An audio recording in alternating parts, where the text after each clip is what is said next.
Palestine will be free from the river to the sea. ريتشارد بويد باريت نائب إيرلندي دافع عن فلسطين مرارا وتكرارا وهاجم منذ بضعة أيام إسرائيل مرتديا الكوفية داخل البرلمان. We support them absolutely. So will you admit that the ultimate responsibility for the terrible, and every single loss of life is terrible, but is the failure of the United States, of the European Union, of the Western powers to hold to account Israel for ongoing, decades-long ethnic cleansing, war crimes, crimes against humanity, the denial of the most basic rights to the Palestinian people. تحدى الحكومة الإيرلندية وطالبها باتخاذ إجراءات واضحة ضد إسرائيل. دعم القضية الفلسطينية في إيرلندا ليس وليد اللحظة، بل هو نتاج مسار تاريخي بصمت فيه هذه الجمهورية على محطات من نصرة الملف الفلسطيني. وصف البعض أنها تتجاوز في كثير من الأحيان سقف التضامن لدى بعض الدول العربية مع الملف نفسه. تواصلنا مع ريتشارد باريت وذلك لنشارككم التقاطعات بين التجربتين الفلسطينية والإيرلندية، وسألناه لماذا يدعم هو وكثير من الإيرلنديين الفلسطينيين.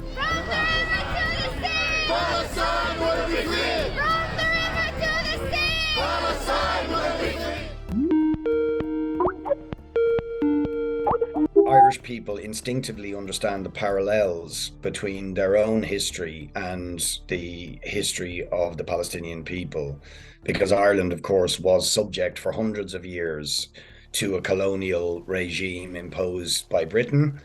And that regime was very similar in that it imposed a very, very brutal apartheid-type policy on the Irish people and effectively tried to wipe out Irish culture.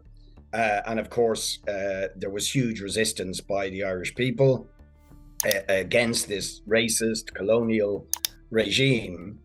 And eventually it led to revolution in Ireland, which established an independent state in most of the country, although Ireland was partitioned, and so that issue remains unresolved. So even today, there are parallels, very strong parallels. So people identify that the Palestinian people are also fighting against a colonial settler regime, that regime is supported by the big imperial powers, and that the Palestinians are the victims.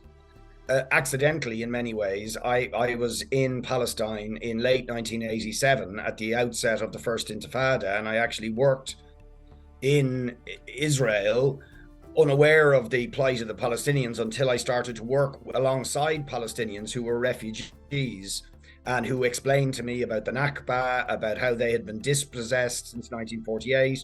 And I saw myself the apartheid, brutal, oppressive nature of the Israeli regime. And that absolutely convinced me of the need to be active in supporting the Palestinian people. But as I said, that's a personal experience, but in Ireland there is huge solidarity with the Palestinian people because of that common history that we share.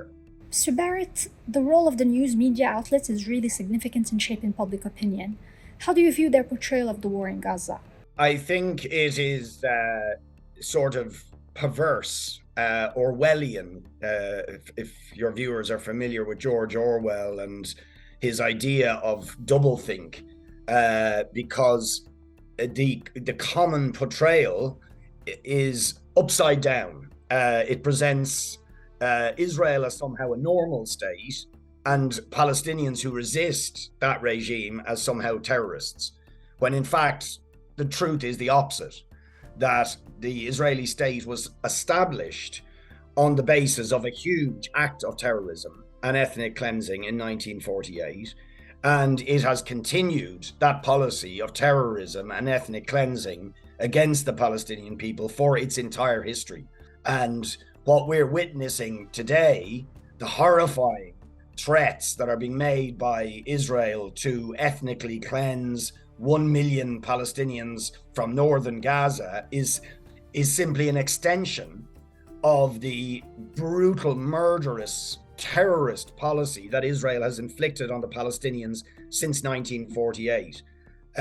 So it's not, as some are trying to suggest it, and we're hearing this word in the media at the moment, that Israel is supposedly defending itself, when in fact this is not an act of self-defense. It is a genocidal attack where the entire population of Gaza are being treated as legitimate targets.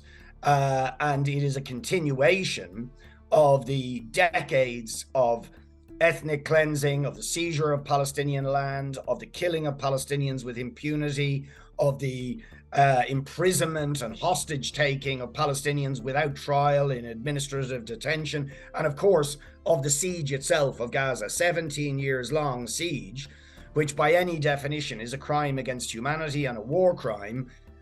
This is the reality of Israel. More and more ordinary people across the world are becoming aware of the terrible oppression of the Palestinian people and of the brutal reality of what the Israeli state is. And I have no doubt that justice and self-determination will triumph in the end, but it'll be people power. It'll be the resistance of the Palestinian people, of the people across the entire Middle Eastern region, and indeed the solidarity of people across the world, in the Western countries and elsewhere, forcing their governments to finally hold the apartheid regime to account. But I am confident that we can achieve that freedom and justice and finally bring peace to a region that has been blighted by the imperial manipulations of the big powers. Palestine will be free from the river to the sea.